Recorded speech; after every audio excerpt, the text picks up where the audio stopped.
See if we have a bias voltage on here. That would be sweet. I didn't check for that. Unplugged, we should have no voltage here, but if I do have voltage, yeah, there is a bias here. I've never seen a bias look like that, but look, it's fluctuating from 3, like we get these 3-volt surges. Honestly, that tells me my wiring integrity from front to back is good. Okay. It's a motor control circuit, one that has 12 volts on it. Watch, I plug this back in, it'll be 12. What that really is giving, see the 12 volts? Yeah. And then you don't see that activity anymore. Yeah. So what we're on is the violet wire, it just goes to my engine computer. And so what that tells you, with it unplugged, so why don't the manufacturers give you that information?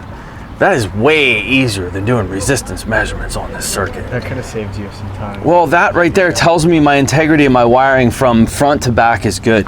Let's see if we have that same bias on the solenoid, the blue and violet. So the amp clamp's not even relevant at the moment on this shot. The solenoid is blue with a red. So my guess is this is gonna have a bias on it as well. This will help confirm my other bias. That's what I'm talking about. There is no reason for me to check the integrity of my wiring from the computer back to here. This is a bias voltage they're running both on the solenoid and on the motor control circuit. Now, why was the computer not turning this on back here is a concern for me, but this is telling me wiring integrity is good all the way to the computer. I don't need to do my resistance measurements. Not, maybe on the valve, but not front to back. Then the last one is the brown violet. This would be that thermistor looking circuit. Oh, that's the one I was on. That's the brown violet. Sorry, I was on the wrong circuit. Brown violet is the thermistor looking circuit, the blue red. Sorry. This is the solenoid. If they all have this same, they do. Every single one of them have the same bias voltage. That means we should have fault codes for all 3 of these circuits right now. Now, it might need the engine running to set the fault. So I'm not gonna be surprised if there's no codes here, but it should have codes. Yeah. Evap leak detection, pump heater control circuit.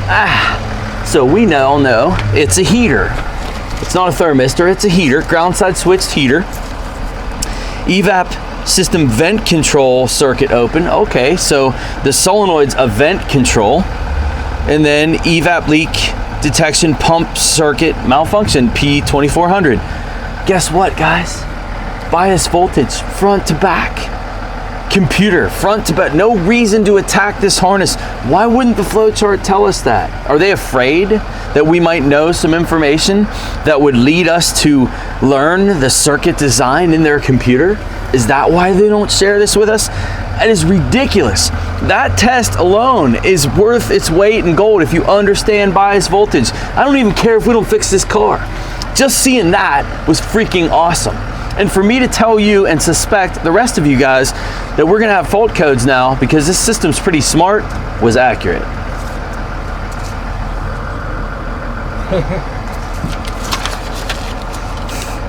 Okay, so our code